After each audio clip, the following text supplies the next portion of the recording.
අපි සියලු දෙනාම මේ කාලය ගත කරන්නේ ටිකක් අපහසු අමාරු කාලයක් බව අපි සියලු දෙනා පිළි අරගෙන තියෙනවා. ඉතින් තමන්ගේ රාජකාරී කටයුතු කරද්දී තමන්ගේ ජීවිතය ගත කරද්දී වෙනදාට වඩා විමසිල්ල පරිස්සම කියලා දේ අපි තුළ තියෙනවා නම් අපිට බොහොම හොඳින් අපේ ජීවිතය ගත කරන්න අවස්ථාවක් තියෙනවා. ඒ වගේම දැන් වර්තමානයේ වෙනකොට පුංචි දරුවාගේ ඉඳලා වැඩිහිටියා දක්වා සමාජයේ කතා වෙන්නේ COVID-19 රෝග තත්ත්වය පිළිබඳ වර්තමාන තත්ත්වය පිළිබඳව. මොකද මොහොතින් මොහොත අලුත් තොරතුරු ඔබට දැනගන්න අවස්ථාවක් ලැබෙනවා.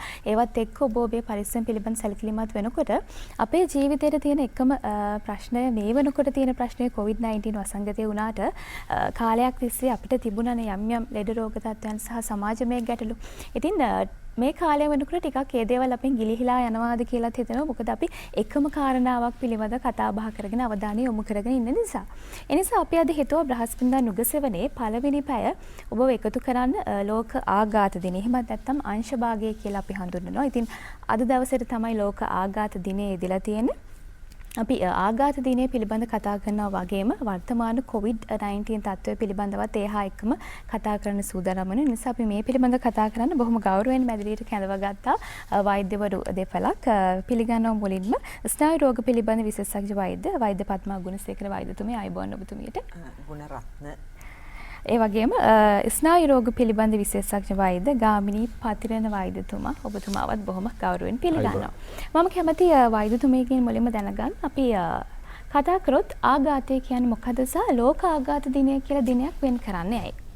ඔව් ඇත්තෙමම ආඝාතය කියන්නේ මොකද්ද කියලා ජානි අපි කතා කරද්දී මට හිතෙන්නේ අපි සමාජයේ හැමෝටම මේ ආඝාත රෝගියෙක් එදිනෙදා ජීවිතයේදී මුණ ගැහිලා තියෙනවා. ඒ කියන්නේ අපි උදාහරණයක් විදිහට අපි කියනවා මගේ තාත්තා නැති වුණේ අංශභාග රෝගය හැදිලා කියලා. එහෙම නැත්නම් අර නන්දට අංශභාග රෝගය හැදිලා එක්තැන් වෙලා කියනවා. ඉතින් ඒ කියන්නේ අපේ ජීවිතේ හැමෝටම අපි මේ ආඝාතය කියන වචනය භාවිතා කළා සඳහන් කරන රෝගීන් එදිනෙදා ජීවිතයේදී අපිට මුණ ගැහිලා තියෙනවා.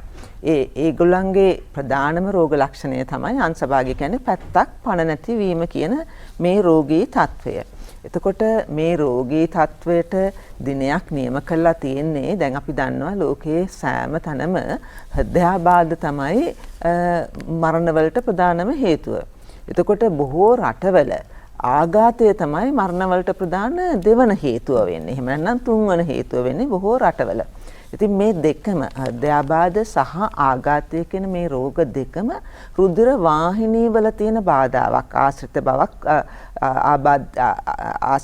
තියෙන මේ ව්‍යාධි බවක් නිසා ඇතිවන රෝගයක්. රුධිර වාහිනියක් අපි උපදිනකොට පොඩි කාලෙදී ඊ타මත්ම මේ ස්ලෝන් බටයක් වගේ ඇතුළේ ඊ타මත්ම සිනිඳුයි. නමුත් අපේ ජීවන රටා නිසා අපේ ජාන නිසා මේක කාලයත් එක්ක ටික වෙන පරිවර්තනයට අනුව ඊ타මත් මොහොතකින් රුධිර වාහිනියක් අවහිර වීම නිසා හරි රුධිර වාහිනියක් බිඳ යාම නිසා හරි මොළයේ ඇතුළට වෙන මොළයේ කොටසක් අකර්මණ්‍ය වෙන නිසා එන රෝග ලක්ෂණ ප්‍රමාණයකට තමයි අපි ආඝාතය කියලා කියන්නේ. මෙහි ප්‍රධානම රෝග ලක්ෂණය තමයි පැත්තක් පණ නැතිවීම කියන්නේ. නමුත් පැත්තක් පණ නැතිවීම පමණක් නෙමෙයි. මේක විශාල පරාසයක රෝග ලක්ෂණ පහළ වෙන රෝගයක්. ඉතින් හැමෝම තමුන්ගේ එක නෑදෑයෙක් ආබාධිත බවට පත්වෙච්ච නෑදෑයෙක් හරි හම්සභාගය හැදිච්ච එක්කෙනෙක් ගැන හිතාගෙන මේ රෝගය ගැන කන් දුන්නට කමක් නැහැ. නමුත් මේක විශාල පරාසයක රෝග ලක්ෂණ ඇති කරන ඊ타මත්ම බහුලව දකින රටක ආර්ථිකයට රටේ සමාජයේ යහපත්මට ඊටාම ලොකු බලපෑමක් එල්ල කරන ප්‍රධානම රෝගයක්. ඒක නිසායි මේ වෙනුවෙන් ලෝකයේ ආඝාත දිනය කියලා දිනයක් නම් කරලා මේ වෙනුවෙන් සාකච්ඡාවල් පවත්වන්න මේ වෙනුවෙන් සමාජය දැනුවත් කරන්න ඒකම අපි දෙන්න අද මේ අවස්ථාවට සහභාගී වෙලා තියෙන්නේ ශ්‍රී ලංකා ආඝාත සංගමය මගින්. ඉතින් මේ වගේ ආඝාත සංගමයක් පිහිටවාගෙන සමාජයට මේ රෝගය වළක්වා ගන්න කොහොමද කියන එක දැනුවත් කරන්න අපි කාර්යය දෙන්නේ මේකෙන් කෙනෙකුට වෙන්න පුළුවන් ලොකුම අයහපත් බලපෑමක් තියෙන නිසා. වෛද්‍යතුමිය සඳහන් කරා වගේම වර්තමානයේ වෙනකොට බොහොම බහුලව දකින්න ලැබෙන රෝගී තත්ත්වයක් බවට පත් වෙලා තියෙනවා මේ ආඝාතය කියන රෝගී තත්ත්වය. වෛද්‍යතුමන්ගෙන් මම දැනගන්න කැමතියි වෛද්‍යතුමිය දැන් මේ වෙනකොට ලංකාවේ තත්ත්වය කොයි වගේ මට්ටමකද තියෙන්නේ රෝගීන්ගේ වැඩිවීමක් තියෙනවද ලංකාවේ ලෝකයේ පිළිබඳව අපි කතා කරලා ලංකාවේ තත්ත්වය ගැන පැහැදිලි කරගමු. ජයනි බොහොම ස්තුතියි අපේ දෙපාර්තමේන්තයට ආරාධනය කිරීම සම්බන්ධයෙන් අද දින ලුකසිවන වැඩසටහනට. ඇත්තටම මේ ලංකාවේ තත්වයට යන්නට කලින් මට පොඩි දෙයක් කියන්න අවසර දෙන්න. දැන් මේ ආඝාතය ඉස්සෙල්ලා ડોક્ટર පද්මා ගුණරත්න සඳහන් කරා වගේ මේක රෝගීන් මිය යන හේතුවක්. බහුල හේතුවක් බවට පත් වෙලා තියෙනවා. ඊට අමතරව දුබලතාවයට පත් කරන්නව හේතුවක්. දැන් අපි දන්නවා අපිට ඇවිදින්න පුළුවන්, කතා කරන්න පුළුවන්, අපිට අපේ ඇස් පේනවා, අපේ මතකය හොඳයි, සමතුලිතතාවය හොඳයි. මේ සියලු අපේ මේ ඉදිනදා ජීවිතය ගෙනියන්න අවශ්‍ය අපි නොදන්නා, අපි දන්නේ නැතුණා මේ හැකියාවන් අපේ ඇඟ තුලේ තියෙනවා. මේවා මොහොතකින් නැති කරවන සුළු රෝගී තත්ත්වයක් තමයි ආඝාතය කියලා කියන්නේ. ඉතින් අපිට ප්‍රශ්නේ තියෙන්නේ ආඝාතය හැදුණෙන් පස්සේ සමහර අයගේ මේ හැකියාව නැවත ලබා ගන්න තමයි. දැන් ආඝාතයෙන් රෝගිය දිහා බැලුවම ප්‍රධාන වශයෙන් කොටස් 4ක් අපි සමාජයේ ඉන්නවා. එක කොටසක් ආඝාතය නිසා මිය ගියපු අය. වුන් සමාජයේ දැනට නැහැ. නමුත් තව කොටසක් ඉන්නවා සම්පූර්ණයෙන්ම බලා ගන්නවා තව කෙනෙක්. පවුලේ තව කෙනෙක් විසින් ළඟ ඉඳගෙන බලාගත යුතු අය. එහෙම කොටසකුත් ඉන්නවා ආඝාතය නිසා. තවත් කොටසක් ඉන්නවා ආඝාතයෙන් යම්කිසි දුබලතාවයක් ලැබිලා නමුත් තව කෙනෙක් අවශ්‍ය නැහැ බලා ගන්න. නමුත් එයා යම්කිසි දුබලතාවයකින් ඉන්ටයක් ඉක්මනට ඇවිද ගන්න බෑ, කෑම කන්න බෑ, සමහරවිට බටෙන් කවන්න ඕනේ. ඒ වගේ කොටසකුත් ඉන්නවා. ඊට අමතරව ඉන්නවා මේ ආඝාතය මෙතෙක් නොවැළඳුණු කොටසක් ඉන්නවා සමාජයේ. දැන් මේ ලෝක ආඝාත සංගමය මේ කැම්පේන් එක කරන්නේ එක හේතුවක් නිසා. මොකද්ද හේතුව? ආඝාතයේ සෑදුණු රෝගීන් දිහා බැලුවහම 90ක් දෙනෙක්ගේ පේන්න තියෙනවා වළක්වා ගත හැකිව තිබුණු කාරණා 10ක්. ඒ කියන්නේ කලින් වළක්වා ගන්න අවස්ථාව තිබිලා තියෙනවා. ඒ කාරණා 10 අපි මේ හැමදාම කතා කරන පාලනයක් නොමැති රුධිර පීඩනය, දියවැඩියාව, කොලෙස්ටරෝල්, ස්ථූලතාවය, ආතතිය, දුම්පානය ඔය සියලු කාරණා අතරේ 10 වෙනි කාරණාව විදිහට තියෙනවා ආඝාතය ගැන නොදැනුවත් වීම. මේවා විද්‍යාත්මක සාක්ෂි. ඔබ ආඝාතය ගැන නොදැනුවත් නම් ඔබට ආඝාතයේ වැළඳීම ඉඩකඩ වැඩි. ඒ නිසාම තමයි මේ වැඩසටහන වැදගත් වන්නේ ආඝාතය ගැන දැනුවත් වීම තුළ. අපි කලින් කීකේ හිටියා මේ සමාජයේ හැම 6 දෙනෙක්ගෙන් එක්කෙනෙකුටම තමන්ගේ ජීවිත කාලය තුළ ආඝාතයේ වැළඳීමේ ප්‍රවණතාවයක් තියෙනවා කියලා. නමුත් මේ වසරේ ලෝක ආඝාත සංවිධානය ප්‍රකාශ කරනවා දත්ත අනුව මේ ප්‍රකාශ කරන්නේ හැම 4 දෙනෙක්ගෙන් එක්කෙනෙකුටම ආඝාතයේ වැළඳීමේ ඉඩකඩ ඇති වෙලා තියෙනවා. ඒ කියන්නේ බහුලතාවය වැඩි වෙලා දැන්. මීට අමතරව දැනගත යුතු දෙයක් තමයි දියුණු රටවල් අපි මේ දියුණු සම්මත රටවල් වල මේ ආඝාතය වැළැක්වීමට නොයෙකුත් ක්‍රම පාවිච්චි කරලා ඒගොල්ලෝ යම් යම් වැඩ කරලා අඩු කරගෙන තියෙන ආඝාතය ඇති වෙන ප්‍රමාණය. දැන් ආඝාතය කියන එකේ මේ සමාජයට දැන බර දිහා බැලුවහම දියුණු වෙමින් පවතින සහ මධ්‍ය ආදායම් රටවල් වලට තමයි 80%ක් බර දැනෙන්නේ. අපි වගේ රටවල් වල. ඉතින් මේක අපිට විශාල ප්‍රශ්නයක්. ජයනේ දැන් අපි බැලුවොත් අපේ පවුලේ ආඝාතයේ සෑදුණු රෝගියෙක් ඉන්නකොට ඒ රෝගියාට ප්‍රශ්නයක්. විතරක් නෙමෙයි මේ පවුලේ කෙනෙක් යාව බලා ගන්නකොට ඒ පවුලටත් ඒක ප්‍රශ්නයක්. මේ රෝගියා සහ මේ පවුල තව කෙනෙක් මත යැපෙන පවුලක් පුද්ගලයන් බවට පත් වෙනවා. අපි කැමති වුණත් නැති වුණත් මේ ආඝාතයේ සෑදුණු දුබලතාවයෙන් පෙළෙන අය අපේ සමාජයේ ඉන්නකොට සමාජයෙන් මේ යැපීමක් සිදු වෙනවා. අපේ සමාජයේ ඉදිරි ගමනට අමාරුයි. ඒ නිසා අපේ ලෝක ආඝාත සංගමයේ සහ ශ්‍රී ලංකා ජාතික ආඝාත සංගමයේ වශයෙන් සහ ස්නායු රෝග විශේෂඥ වෛද්‍යවරු වශයෙන් අපිට තියෙනවා දැක්මක්. ඒ තමයි ආඝාතයෙන් අපේ සමාජයේ තියෙන මේ බර අඩු කළ මේ සමාජය ඉදිරියට යෑමට ඉඩ සලස්වා. ඒ සඳහා තමයි මේ දැනුවත් කිරීම සියල්ල කරන්නේ. ඒ සඳහා ඔබට මට මේ සියලු දෙනාට කළ හැකි කාර්යයක් තියෙනවා. ඉතින් ආඝාතයේ සම්බන්ධයෙන් අපි විශාල වශයෙන් දැනුවත් විය යුතුයි. අපි ඉදිරියට තව කතා කරගෙන යමු. මේ බහුල රෝගයක් බවට පත් වෙලා තියෙනවා. විශේෂයෙන් දැන් මේ COVID-19 කියන රෝගී තත්ත්වයට උඩ අපි දන්නවා මේ COVID-19 කියන රෝගය කතා කරද්දී එහිදී කතා කරන එක දෙයක් තමයි මේකෙදී අර රුධිර කැට සැදීමේ ප්‍රවණතාවය වැඩි වෙනවා කියලා. අපි දන්නවා මේ ආඝාතය හැදෙන රුධිර කැටයක් හැදෙලානේ. ඒ නිසා ලෝකයේම දැන් නිරීක්ෂණය වෙලා තියෙනවා ආඝාත රෝගීන් ටිකක් වැඩි වෙනවා කියලා. COVID-19 එපිඩෙමික් එකත් එක්ක. ඒකට හේතු වශයෙන් වෛද්‍යතුමනි සමහර විට තියෙන අතුරු ලෙඩ රෝගවල ප්‍රතිඵලයක් වෙන්න පුළුවන් අධිරුධිර පීඩනය වගේ තත්ත්වයන් ඉහළ යාම නිසාද මේ තත්ත්වය? ඇත්තටම මේකට හේතු කිහිපයක් තියෙනවා. එකක් තමයි මේ කැටි සැදීමේ ප්‍රවණතාවය මේ රෝගී තත්ත්වයත් එක්ක. දෙවෙනි කාරණේ මේ ලොක්ඩවුන් නිසා රෝගීන්ට එහෙම යන්න විදියක් නැහැ, බෙහෙත් ගන්න විදියක් නැහැ. සමහරවිට මේ ආඝාතය වළක්වන ඖෂධ ඒවා ගන්න හම්බෙන්නේ නැහැ.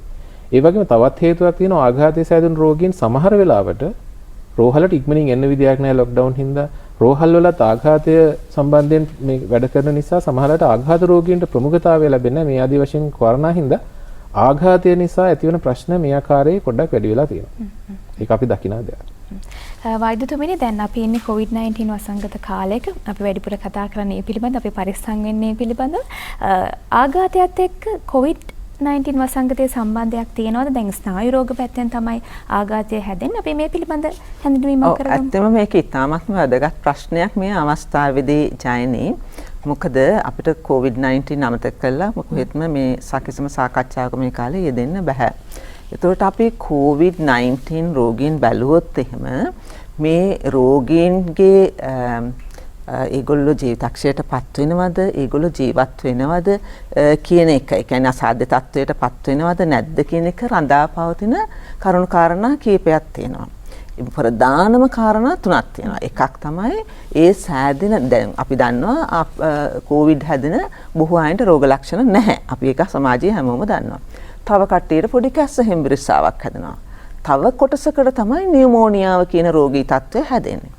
ඒතර මූලිකම හේතුවක් තමයි නියුමෝනියා රෝගී තත්ත්වයට පත් වුණාද නියුමෝනියාව කොච්චර අසාධ්‍යද කියන එක තමයි මූලිකම කාරණාවක් වෙන්නේ.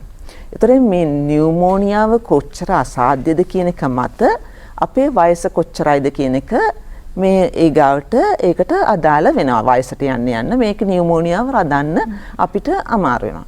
ඒ එක්කම ඊළඟ කාරණාව තමයි අපිට අනිකුත් රෝග තියනවද කියන මේකයි. කියන්නේ අපි කොමෝබිඩිටිස් කියන අපිට දියවැඩියාව තියෙනවද හෘදයාබාධ තියෙනවද මේ අපි දුම්බීල අපේ පෙනහල්ල නරක් වෙලාද අපිට සිරෝසිස් රෝග තත්ත්වයේ තියෙනවද අපේ වකුගඩු නරක් වෙලාද මේ කියන රෝග තත්ත්ව තියෙනවද නැද්ද කියන එක මේ කරුණු තුන මත අපිට මේ කොවිඩ් හැදුනොත් අපේ මේ අවසානයේ මොකද්ද වෙන්නේ කියන එක තීරණය වෙනවා.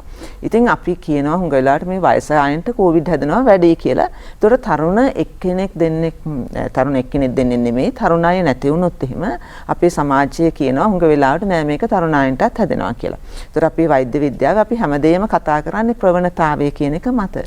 ඉතින් මේ දැන් එවැනි තත්ත්වයක් පහුගිය දවසක ඇති වුණා දැන් හැත්තටම සමාජයේ ඒකින්ද තමයි මම මේ කියන්නේ. අපිට තරුණ එක්කෙනෙක් නැති වුනහම අපේ හදවතට දැනෙනවා වැඩි. ඒක සාමාන්‍යයි.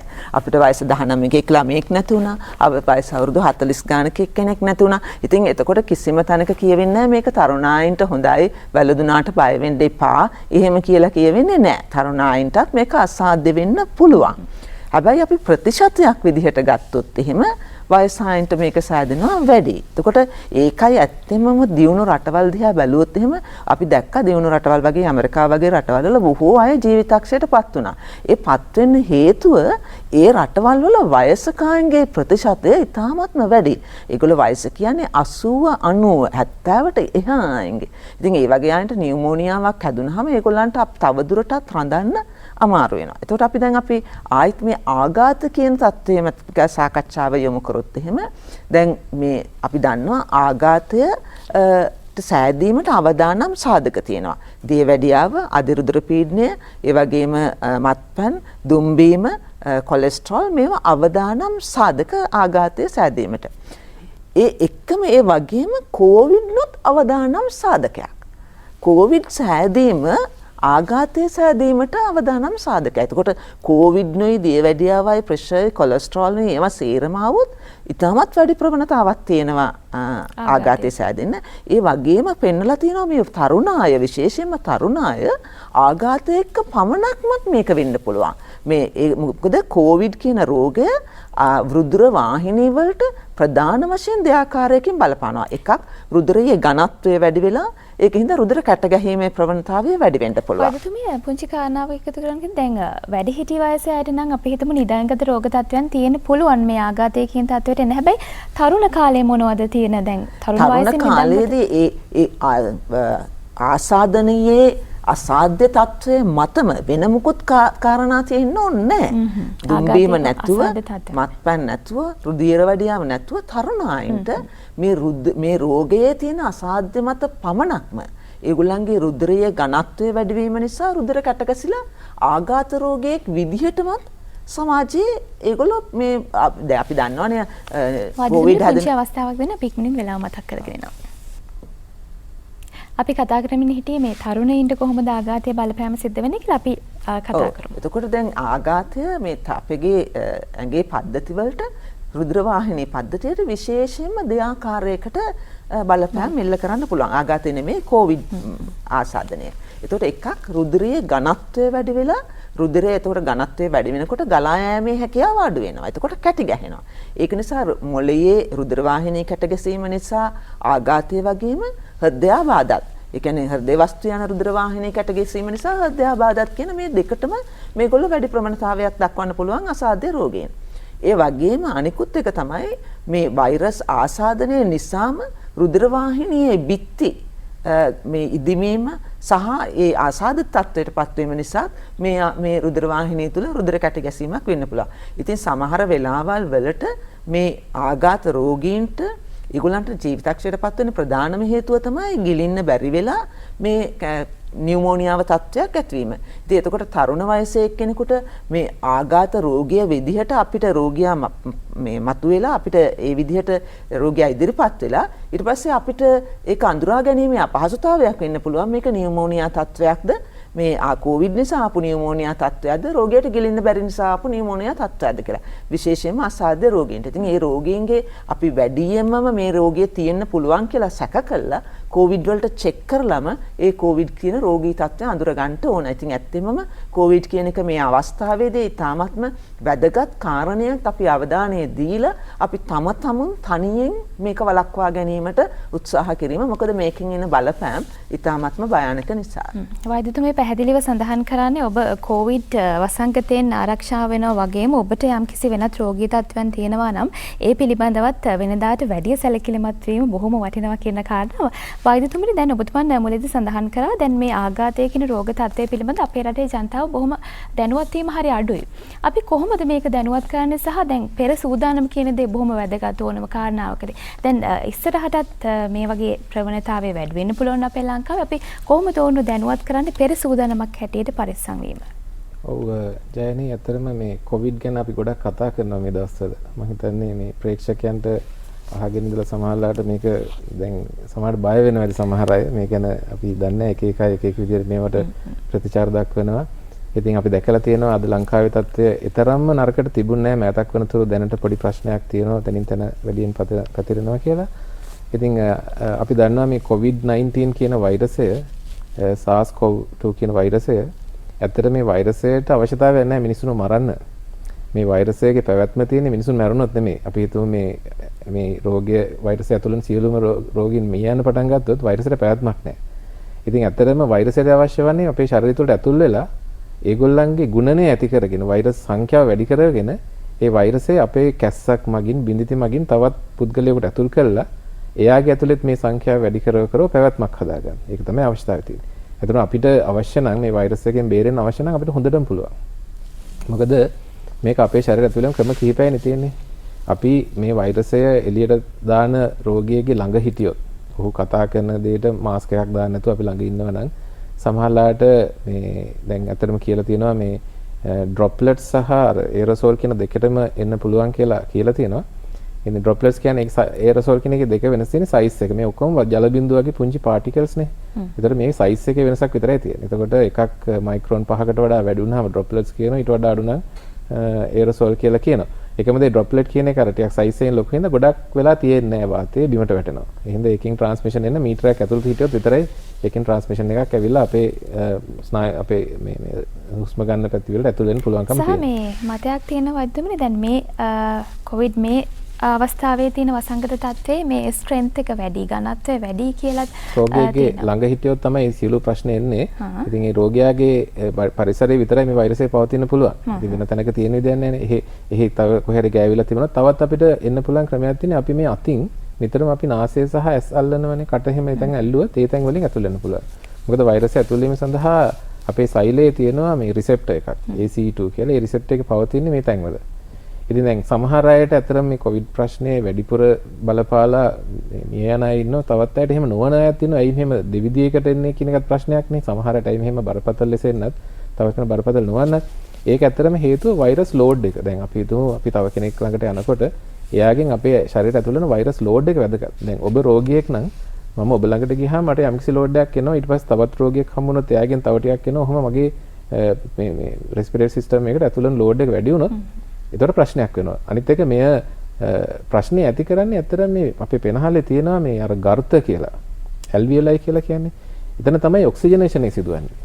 එතෙන්ට ඇති වෙන ප්‍රශ්නේ තමයි රෝගීන් මිය යන්නේ. ඉතින් එතෙන්ට ප්‍රශ්නයක් ඇති වෙන්නේ මේ වෛරස් එක එතෙන්ට ඇතුල් වෙන්න ඕන. වෛරස් එක එතෙන්ට ඇතුල් වෙන්න පුළුවන්. මොකද මේ පෙනහළු ආශ්‍රිතව මේ ගමන් කරනකොට මේක මෙහෙම වෙන සිදුවන්න ඉඩ තියෙනවා. ඉතින් මේන් වැළකෙන්න හොඳටම අපිට ඉඩකඩ තියෙනවා. දැන් ඔබ අහපු ප්‍රශ්නෙට මේ ආඝාතය ගැන අපි දැනුවත් වීම ගොඩාක් කරලා තියෙනවා අතරම. අපේ ආඝාතයේ ගැන අපේ ප්‍රධානම ඉලක්කයක් තියෙනවා. අපි ඉලක්කයක් දිහා බලාගෙන වැඩ කරනකොට අපිට ලේසි දේවල් කරගන්න. එකක් තමයි ආඝාතය ඔබට වැළඳිලා නැත්තම් මෙතෙක් කල. ඔබ ආඝාතයේ වැළඳුන් නැති පුද්ගලයෙක් විදිහට පවතිනවා. ඒකයි අපේ ඉලක්කය. ඉතින් ඔබ ඇහුවොත් මගෙන් මට ආඝාතය අනාගතේ වැළඳීමේ ඉඩකඩ තියෙද කියලා කොහොමද මම දැනගන්නේ? මට මොකක් හරි ක්‍රමයක් තියෙද? මට මෙච්චර කල් හැදිලා නැහැ. නමුත් අනාගතේ හැදෙන ඉඩකඩ තියෙනවා කියලා දැනගන්න ක්‍රමයක් තියෙද කියලා? ඔව්. ඔබගේ රුධිර පීඩනය මැනලා බලන්න. රුධිර පීඩනය වැඩි නම් වෛද්‍යවරයා විසින් පවසාව ඒක වැඩිද කියලා. ඔබගේ දියවැඩියාව තියෙනවද කියලා බලන්න. කොලෙස්ටරෝල් ප්‍රමාණය දිහා මේ අවදානම් තත්ත්ව ඔබට තියෙනවා නම් ඔබ ධූමපානය කරනවා නම් විශේෂයෙන් ධූමපානය හොඳ නැහැ මේ කාලේ. මොකද COVID-19 හැදුනොත් ධූමපානය කරන අයට තමයි වැඩිපුර ප්‍රශ්න ඇති වෙන්නේ. ඉතින් මේ අවදානම් තත්ත්ව ඔබේ ශරීරයේ තියෙනවා නම් ඔබ වහාම මේ අවදානම් තත්ත්ව වලින් මිදෙන්න. එයින්ම ඔබගේ ආඝාතයේ වැළඳීමේ ප්‍රවණතාවය අඩු කරගන්න පුළුවන්. යහපත් කැමර පුරුදු වෙන, ව්‍යායාම ලබා ගන්න, ඒ වගේම දියවැඩියාව, කොලෙස්ටරෝල්, ප්‍රෙෂර් මේවා ඔක්කොම චෙක් කරගන්න ඕන. මානසික ආතතිය මේ සියලු ප්‍රශ්න. ඊටත් අමතරව හෘද වස්තුවේ යම් යම් ආබාධ නිසා ආඝාතයේ වැළඳීමේ ඉඩකඩ තියෙනවා. විශේෂයෙන් අපි කියනවා මේ atrial fibrillation කියන රෝග හෘද වස්තුවේ අර රිද්මේ පවතින ප්‍රශ්නය සහ ඊට පස්සේ මේ මොළයට රුධිරය ගෙන යන ප්‍රධාන නාලයක් තියෙනවා මෙතන මේ carotid artery කියලා. ඒකේ සමහර narrowing පුංචි වෙනවා, සිහින් වෙනවා. ඒ වගේ තත්ත්වයන් නිසාත් සමහර අයට ආඝාතයේ වැළඳීමේ ප්‍රවණතාවයක් තියෙනවා. ඉතින් ඒවා වෛද්‍යවරු විසින් පවසයි. තව එක දෙයක් දැනගත යුතුයි මේ ආඝාතය ප්‍රධාන ලොකු ආඝාතය එන්නට කලින් සමහර අයට පොඩි දැනුම් දීමක් කරනවා. එහෙම හොඳයිනේ. දැන් ලොකු දෙයක් එන්න කලින් පොඩි දැනුම් දීමක් කරනවා නම් අපිට අවස්ථාවක් තියෙනවා සූදානමක් වෙන්න.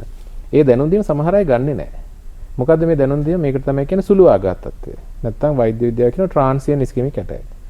ආඝාතයේ වගේමයි ඒ රෝග ලක්ෂණමයි. හැබැයි ගොඩක් වෙලා පවතින්නේ නැහැ. විනාඩි කිහිපයක් පවතින්නේ. පැත්තක් පන්න නැති වෙනවා. විනාඩි කිහිපෙන් හොඳ වෙනවා. කතාව නැති වෙලා යනවා. මොහොතකින් හරියනවා. බැලන්ස් එක නැති වෙලා යනවා. පොඩ්ඩකින් හරියනවා. විනාඩි කිහිපයක්, පැය කිහිපයක් ඇතුළත සුව වෙනවා. ඉතින් සුව වුණාන් පස්සේ සමහර අය මේක සුවයි කියලා ගණන් ගන්න නැතුව ඉන්නවා. ඒක තමයි වරද. ඉදිරි පැය කිහිපය, දින කිහිපය තුළ මහ විශාල සුනාමියක් වගේ වූ මේ ආඝාතය ඇවිල්ලා ඔබ රෝගයකට ගොදුරු කරනවා. ඒ හින්දා ඒ වගේ රෝග ලක්ෂණයක් තිබුණොත් ඉක්මනින් වෛද්‍යවරයෙක් ළඟට යන්න. සම්පූර්ණයෙන් චෙක් කරලා ඒ හේතුව, එහි ඇති වූ හේතුවක් තියෙනවා. මෙකැනිසම් එකක්. ඒක වෛද්‍යවරයා විසින් හොයලා ඒකට අවශ්‍ය ප්‍රතිකාරය කරෙන් පස්සේ අර ලොකු ආඝාතය එතනින් නවත්ත ගන්න පුළුවන්. වළක්වා ගත හැකියි. වළක්වා ගත හැකි අවස්ථාවක් තමයි සුළු ආඝාත තත්ත්වය. වෛද්‍යතුමනි මේකට වයස් භේදයක් තියෙනවද? අර අපි සඳහන් කරනා වගේ වැඩිහිටි පාර්ශවයට විතරද මේකේ වැඩිපුර අවධානම තියෙන්නේ? නැත්නම් තරුණ කාලේදී අර ඔබතුමන් සඳහන් කරපු පුංචි ඉඟිය එන්න පුළුවන්ද තරුණ වයසේදී? අපි කලින් දැක්කේ වයසත් සමග වයස කියන එක ඇත්තටම මේ ආඝාතයේ වැළඳීමේ අවදානම් තත්ත්වයක්. වයස වැඩි වෙන ආඝාතයේ වැළඳීමේ ප්‍රමාණය වැඩි. නමුත් වයස අඩුවෙන් වුණත් අර අනිත් අවදානම් තත්ත්ව තියෙනවා නම් කෙනෙකුට ආඝාතයට ගොදුරු වීමේ අවදානම තියෙනවා. දැන් අපි දකිනවා ගොඩක් තරුණ අය වයස 40 50 වගේ වයස්වලදී ආඝාතයට ගොදුරු වෙලා රෝහලට පැමිණෙනවා.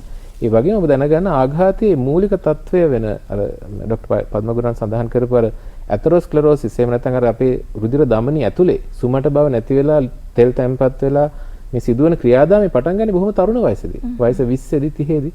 ඉතින් ඔබ ආඝාතය ඉදිරියේදී හැදෙන්නේ නැතුව ජීවත් වීමට අවශ්‍ය නම් ඔබ වයස 20 30 නැත්නම් ඊට පුංචි කාලේ ඉඳන් ක්‍රියාශීලී වය යුතුයි. ඒ කාලේ ඉඳන්ම පටන් ගන්නවා. ඒකට මොන හරි ක්‍රියාකාරකම් තියෙනවද වෛද්‍යතුමනි? දැන් අපි ওই තරුණ කාලේ ඉඳලා අපි කියනවානේ අපේ ශරීරය බොහොම ශක්තිමත් ක්‍රියාශීලීව තියෙන තරමට ගොඩක් ලෙඩ රෝග වලින් අපිට වැළකෙන්න අවස්ථාවක් තියෙනවා කියලා. ඒ වගේ මොන හරි ප්‍රායෝගිකව අපිට කරන්න පුළුවන් ක්‍රියාකාරකම් තියෙනවද නිසා? ඇත්තටම යහපත් ආහාර ලබා ගැනීම අත්‍යවශ්‍ය දෙයක්. ඒ වගේම ව්‍යායාම ලබා ගැනීම. ව්‍යායාම කියන එක ඇත්තටම එක්තරා විදිහකට ප්‍රතිකාරයක්. අපි සමහර මේ හොඳ කරන්න බැරි කියන ලෙඩවලට අපි කියන්නේ හොඳ කරන්න බැරි. දැන් ලෙඩක් හැදුනම ජයනි ඔයාහයි මගෙන් මේකට බෙහෙතක් තියෙනවා. සුව කළ හැකිද? සුව කරන්න බැරි නම් ආයෙ ප්‍රශ්නයක් අහන මේකට මේ disease modifying treatment එකක් තියෙනවා. ඒ කියන්නේ රෝගය යම්කිසි වේගයකින් මේක වර්ධනය වෙනවා නම් ඒ වේගය පාලනය කර හැකි බෙහෙතක් තියෙනවා. මේ වගේ ප්‍රශ්න අහනවානේ. හොඳම එක තමයි ව්‍යායාම. ව්‍යායාම කියන එකෙන් අපිට පුළුවන් රෝගයක් ඇතිවන දිනේ ඈතට දාන්න. මම මේ කතා කරන්නේ අපිට වයසට ගියාම එන්න පුළුවන් මේ දරුණු ස්නායු ආබාධ ගැන. එකක් තමයි stroke, එහෙම නැත්නම් ආඝාතය. ඒ වගේම තවත් රෝගී තත්ත්වයන් තියෙන මොළය ආශ්‍රිත වෙන්න පුළුවන් Parkinson's disease, dementia වගේ රෝගී තත්ත්ව. මේ හැදෙන දිනය ඈඩ් කරගන්න පුළුවන්. ව්‍යායාම කරන පුද්ගලයෙකුට. යහපත් ව්‍යායාම සාමාන්‍ය හෘද රෝග විශේෂඥවරුන් පවසනවා ව්‍යායාම අවමතරමේ කොච්චර තියෙනවද කියලා. ඒතර ඒව කරනවා නම් මේකෙන් හැදෙන දිනය ඈත් කරගන්න පුළුවන්. එක පැත්තකින් ඒ වගේම යම්කිසි රෝගයක් හැදෙලා ක්‍රමයෙන් වැඩි වෙගෙන යනවා නම් ඒ වැඩි වෙන වේගය disease modifying effect එකකුත් වෙනවා. මේ ව්‍යායාම කියන එක. වෛද්‍යතුමියගේ පැත්තට මම හැරෙන්න කැමතියි. වෛද්‍යතුමියනි දැන් ආඝාතය කියන රෝගී තත්ත්වය හැදුනහම ඔබතුමිය සඳහන් කරා වගේ ආඝාත රෝගියෙකුට තවත් කෙනෙකුගේ වාරු ඇතිව ජීවත් වෙන තත්ත්වයක් තමයි මේක දරුණු තත්ත්වයට ආවට පස්සේ පත් වෙන්නේ. දැන් සමහර අවස්ථාවලදී අපිට හැකියාවක් තියෙනවද මුල් කාලේ අඳුනගෙන මේ ආඝාතය කියන දේ සුව කරගැනීමේ තත්ත්වයක් තියෙනවද වෙනත් රෝග වගේ? දැන් අපි ආඝාතය ගැන කතා කරද්දී ආඝාතය සුව කිරීමට ප්‍රධානම හේතු වන්නේ ප්‍රතිකාර කියන එක. ඒතකොට ප්‍රතිකාර ගන්න වලට මූලිකම දෙයක් තමයි අපි රෝගය අඳුනා ගැනීමට හැකියවීම කියන එක. ඒ රෝගය අඳුන ගන්න අපි හිතනවා දැන් අපේ ගමේ ඔයාගේ කාට වුණත් හෘදයාබාධයක් අඳුන ගන්න එච්චරම අපහසු නෑනේ. හෘදයාබාධය අඳුරගත්ත හැටි ඒගොල්ලෝ ඉක්මනට දුවලා රෝහලක් කරා එනවා. ඒගොල්ලෝ ගමේ පොඩි රෝහලට යන්නෙත් නෑ ප්‍රධාන රෝහලටම ඒගොල්ලෝ කෙලින්ම එනවා. ඒ වගේම තමයි සමාජයේ ඉන්න අය ආඝාතයක් අඳුන ගන්න පුළුවන් වෙන්න ඕන. අඳුනගත්තොත් තමයි ඒගොල්ලෝ ශනිකේම ප්‍රතිචාර දක්වලා ප්‍රධාන රෝහලක් කරා එන්නේ. ඒතර අඳුන ගන්න මූලිකම හේතුව තමයි ශනිකෙන් රෝග ලක්ෂණ පහළ වීම කියන එක. මේ හොඳට හිටිය එක්කෙනාට ස්නායු පද්ධතියට අදාළව ශනිකෙන් රෝග ලක්ෂණ පහළ වීම. ඒකට උදාහරණයක් විදිහට එක්කෙනෙක් මට කියන්න පුළුවන්. දැන් මං ගෙදරින් ආවා, ඔෆිස් එකට යන්න ආවා, බස් වලට ගියේ බස් එකේ එනකන් හිටියා. මම බස් එකේ එනවා දැක්කා. නමුත් මේ පැත්ත පන්න දුනානේ ගොඩ වෙන්න බැරි වුණානේ කියලා ඒ වගේ ශනිකෙන් තමයි රෝග ලක්ෂණ පහළ වෙන්නේ. ඒ වගේ අවස්ථා වෛද්‍යතුමියනි ශනේකින් ඇති වෙලා සමහර අයට ශනේකින් හොඳ වෙන්නත් අවස්ථාව තියෙනවා. ඔව් ඒක තමයි දැන් මේ සුළු ආඝාත තත්වය කියලා වෛද්‍ය පතරණ මහත්මයා සඳහන් කරේ ඒ හොඳ වෙන තත්වය. එතකොට 10%කට වගේ කොටසකට ඒ වගේ හොඳ වෙන්න පුළුවන්. එහෙම වුණොත් අපි එතකොටත් ඉක්මනට වෛද්‍යවරයෙක් ළඟට ගිහිල්ලා ඒ හැදෙන හේතු කාරණා යලි යථා තත්වයට පත් කරවන්න පුළුවන් ඒවා ඉක්මනට කරන්න ඕන. නමුත් 90%කට විතර ඒ හොඳ වෙන්නේ නැතුව එහෙම නැත්නම් අර හොඳ වෙච්ච ආයෙන්ට උනත් ආයෙ ඇති වෙන්න පුළුවන්. ඒතකොට මොනවද එන්න පුළුවන් රෝග ලක්ෂණ? ඒගොල්ලන්ට එක්ක පැත්ත පණ නැතුව යන්න පුළුවන්. එහෙම නැත්නම් එකපාරටම කතාවේ බාධාවක් ඇවිල්ලා එකපාරට අපි නිකන් තේරුමක් නැති දේවල් කතා කරන්න වෙලා පැටලි සහගතව කතාවේ ප්‍රශ්නයක් ඇති වෙන්න පුළුවන්. එහෙම නැත්නම් පෙනුමේ ප්‍රශ්නයක්. ඒක ඇහක් නොපෙනී යන්න පුළුවන්. එහෙම නැත්නම් බලන දේවල් එක මොහොතක නොපෙනී යන්න පුළුවන්. ඒත් නැත්නම් ඇවිදිනකොට සමතුලිත බව නැති වෙලා, වීසි වෙලා, වමනේ ගිහිල්ලා, කැරකිල්ලක් ඇවිල්ලා ඒ වගේ වෙන්න පුළුවන්. ඒත් නැත්නම් ඊ타ත්ම ශනේකින් තද හිස රදයක් ඇවිල්ලා සිහිමූර්ජා වෙලා වැටෙන්න පුළුවන්. ඉතින් මේ රෝග ලක්ෂණ එක මොහොතක හැදුනොත් ඕනෑම කෙනෙකුට ආඝාතය තියෙනවා කියන එක මේ gedara ගෘහණියට, gedara දරුවට හැමෝටම අඳුර ගන්න පුළුවන් වෙන්න ඕන. අඳුරගත්තට පස්සේ මේකේ ප්‍රතිකාර කරන්න අපිට ඉතාමත්ම වැදගත් වෙනවා මේ CT ස්කෑන් පරීක්ෂණයක් කියන එක. ඒතර මේ රෝගියා හැක්කේ විගස ප්‍රධාන රෝහල CT ස්කෑන් පරීක්ෂණයක් තියෙන රෝහලක් කරා ගෙනියන්න ඕන. එතකොට මේ අවස්ථාවෙම අපි මේ CT ස්කෑන් එක කරනොත් එහෙමත් නැත්නම් කෙනෙක්ට මේ වගේ අවස්ථාවක් ඇති වෙලා ටික වෙලාවකට පස්සේ එහෙමත් නැත්නම් දින කිහිපයකට පස්සේ මේ පරීක්ෂණයට භාජනය කරනොත් ඒත් අපිට අඳුර ගන්න පුළුවන්ද? ඉතින් රෝගය අඳුනා ගැනීම විතරක් මදිනේ ජයනේ. රෝගයට ප්‍රතිකාර කරන්න ඕන. දැන් රුධිර වාහිනියක් අවහිර වෙලා තියෙන්නේ. එතනින් එහාට රුධිර ගැල්මක් නැහැ. ඒතර මේ රුධිර වාහිනියෙන් රුධිර ගෙනියන මේ මොලේ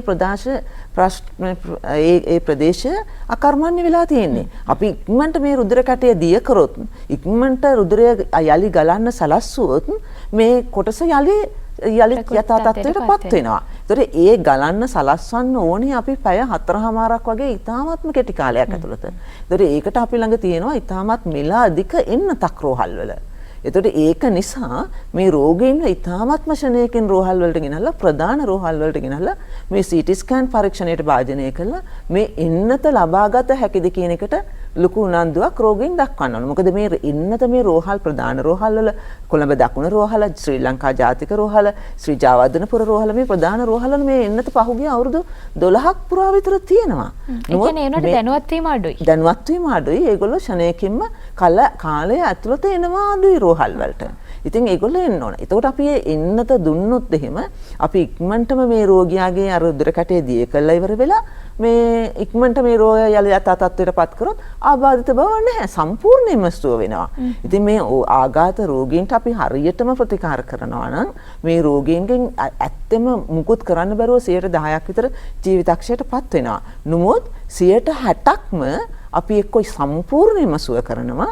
එහෙම නැත්නම් පොඩි ආබාධිත තත්ත්වයක් පොඩි කතා සමාජයේ අනිත් අය මත රැඳෙන්නේ නැතිව ස්වාධීන පුද්ගලයෙක් විදිහට ජීවත් වෙන හැකියාවට පත් කිරීමට 60%කට 70%කට ප්‍රමාණයකට අපිට හැකි වෙනවා. ඉතින් ඒක නිසා මේ අපිට හැබැයි ඉතින් ජීවිතේ ලැබෙන්නේ එක අවස්ථාවයිනේ. ඒ අවස්ථාවල් සමහර වෙලාවට තියෙනවා. අපිට ඒව හදන්න බැරි වෙන අවස්ථාවල් තියෙනවා. ඉතින් ආඝාතයත් ඒ වගේ එකක් තමයි. ආඝාතයේ හෘදයාබාධ කියන ඒවා හෘද වස්තුවට ඩැමේජ් වුනහම ආඝාතයේ වගේ මොළයට ඩැමේජ් වුනහම අපිට ඒවයින් බලපෑම් වෙන්න පුළුවන්. ඉතින් ඒක නිසා මේව වළක්වා ගැනීමට තමයි අපි ගොඩක් අවධානය යොමු කරන්නේ. මේ ගොඩ ඒවා වළක්වා ගන්න පුළුවන්. ඒකම හදුනා වුණත් ඒගොල්ලෝ හරි ආකාරයට ඒ වෛද්‍ය උපදෙස් පිළිපදලා රෝහල් කරා පැමිණලා ඊට පස්සේ අපිට රෝහල් වල ඒගොල්ලෝ ඒ මුල අවස්ථාව මිස් වුණොත් එහෙම පැය 4 තුලට ආවේ නැහැ කියනකො අපි ඒගොල්ලන්ව ආඝාත ඒකක කියන ස්ථාන වලට ඇතුල් කරලා ඒගොල්ලන් අපි කණ්ඩායමක් එක්ක මේ රෝගියා පුනරුත්ථාපනය කරනවා. ඒ පුනරුත්ථාපනය කිරීම මගින් අපිට ඉතාමත්ම විශාල කොටසක් යලි ස්වාධීන බවට පත් කරන්න පුළුවන් වෙනවා. ඉතින් ස්වාධීනව සමාජයේ තමුන්ගේ වැඩ කටයුතු ඒ ආඝාත තත්වයට හරි ප්‍රතිකාර යොදලා යලි යථා තත්වයට පත් වුණොත් මේ ආඝාතය කියන රෝගය ඉතා භයානක එකක් කියන්න වෙන්න බෑ. මොකද දැන් අපි දන්න ඔයා දන්න ගොඩාක් සිරෝසිස් රෝග බලුවොත් එහෙම පිළිකා රෝග බලුවොත් එහෙම ඊට පස්සේ පෙනහල්ලේ මේ හැදෙන මේ දුම්බීම නිසා හැදෙන අපි ඔබස්ට්‍රක්ටිව් පල්මනරි ඩිසීස් ඒවා හුඟක් ටික වැඩි වෙන්න බලන රෝග. නමුත් ආඝාතයේදී තාමත්ම ශරණයකින් ඇවිල්ලා ඒවා ටික අඩු වෙලා ස්වාධීන වුණාම ආයි ඉසීරම අපි ප්‍රතිකාර දිගටම ගන්නවා නම් වැළැක්වීමේ පියවරවල් පිළිපදිනවා නම් යලි ආඝාතය නොහැදුනොත් ඒක ජීවිත කාලයට බලපාන්නේ නැහැ. ඉතින් ඒක නිසා ඒකේ සුබවාදී පැත්තක් තියෙනවා. අපි ඒ ආඝාත රෝගීන් සියල්ල මේ සුබවාදී පැත්ම ගැන සැලකිලිමත් වෙලා යලි සෑදන එක වළක්වා ගැනීමට අවශ්‍ය පියවරවල් ගන්න ඕන.